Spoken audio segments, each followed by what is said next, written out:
Black Ops 7 has finally been leaked. There's a bunch of new stuff to go over, but I just want to rewind it back and look at Season 4 Reloaded and what's going to be coming with Black Ops 6 next week. For starters, we have 2 new maps, a cel-shaded map playlist, and a new LTM called Party Ops. The 2 new maps being Fringe and Eclipse. Honestly, I'm really excited about Fringe, but Eclipse, I don't know how that's going to be because that's one of those small strike maps that is also going to be available in 2v2.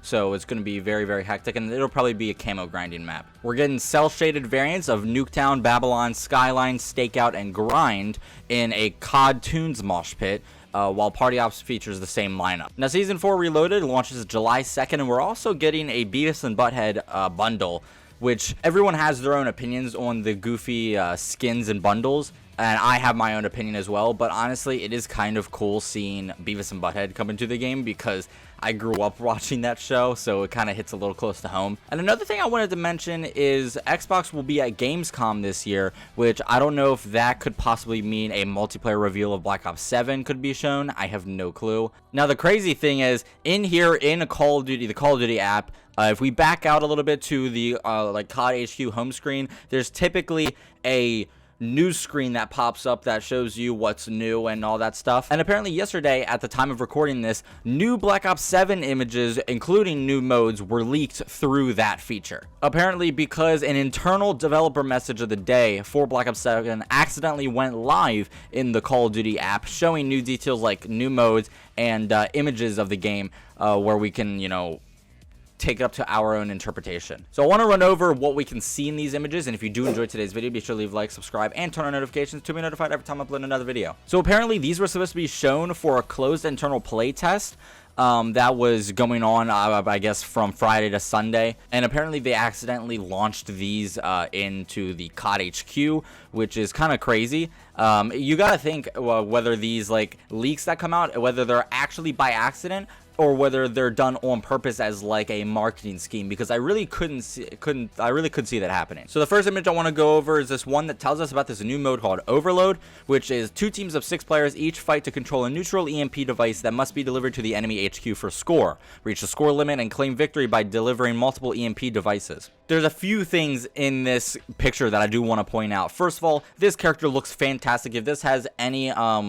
if this is any indicator for what the skins are going to look like or what kind of vibe the game is actually going to have, I love this kind of like Air Force kind of style outfit. They're also holding a shotgun, which kind of looks like a Remington if I had to guess. But this guy over here looks like he's holding a PDW. I personally saw Cordite, in my opinion, but some friends of mine do in fact see a PDW from Black Ops 2, which it could be either, but I was kind of getting Cordite vibes from it. But you know, it probably is likely a PDW, considering this is taking place shortly after Black Ops 2. I would imagine we're getting some Black Ops 2-esque guns, hence why I see a Remington on the shotgun over to the right. You can also see a little RCXD over there, so that's probably an indicator that, because I mean, this is an internal playtest, so this is all multiplayer stuff. Everything you see here can be interpreted as like multiplayer leaks, and we do in fact see an RCXD in the left corner. Now the next picture is it's just showing like a logo, but it talks about Skirmish, which is a 20v20 mode where 2 teams of 20 fight to complete objectives across a large map, capture points of interest, destroy payloads, and transmit valuable data to score. Use your wingsuit to flank and reach objectives before your enemy. The first team to reach the score limit wins.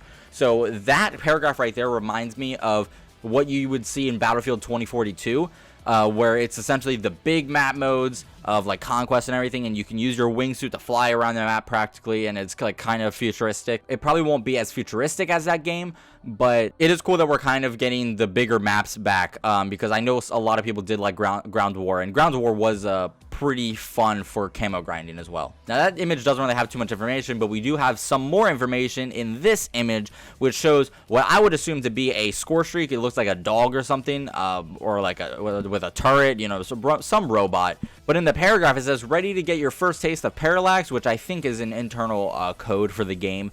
And it tells you the game modes: Overload, TDM, Dom, Hardpoint, and Overload. and skirmish. So that does confirm that, you know, the classic team deathmatch, domination, and hardpoint is coming. But some people did see something very specific in this picture, and that is the exosuits right there, or the jetpacks. We were told that there weren't going to be any jetpack movement, and I feel like it could just be a double jump. I don't really think we're going to be flying like that. I feel like it's just going to be a double jump. You can jump and jump off walls and stuff, so it's probably going to be like in between what we have now with Omni movement and then Black Ops 3. I feel like it's going to be kind of like an in-between, because you can see the guy diving to the side. We can clearly see that Omni movement is still in this game. But if you take a look at this guy, the gun that he has, it's really hard to tell, but in terms of the slanted mag, it reminds me of that one gun from Apex Legends or Titanfall. Like, it's kind of giving me those kind of vibes. But other than that, there really isn't too much that you can see in this picture. A lot of people, everyone on Twitter is freaking out about the jetpacks. I mean, you can see in the replies, everyone is talking about the jetpacks. But like I said, I don't see it being like Advanced Warfare or like Black Ops 3, where you can actually, you know, actually might be similar to Advanced Warfare with kind of like a boost jump. But I don't see you being able to dodge in like midair. I feel like we're kind of like on the verge of the game finally being announced, and I'm very excited for the multiplayer reveal. I will be there reacting to it and giving you guys my thoughts. So of course, if you want to be notified when that happens, definitely subscribe and turn on notifications. It would help me out a lot, and to make sure that you don't miss when that happens. That's going to be it for today's video. Let me know what you guys think about the images that came out yesterday. I think it's pretty exciting. I think the time frame, or like the setting of this game, could be very, very fun, especially for post-launch content, as long as they actually keep up to date with it. I believe Sledgehammer Games is working on multiplayer. If I'm wrong, please correct me. But if that's the case, then it looks like we're in good hands because of what they did with Modern Warfare 3 last year. But yeah, thank you guys so much for watching, and I'll see you guys in the next video. Have a good one.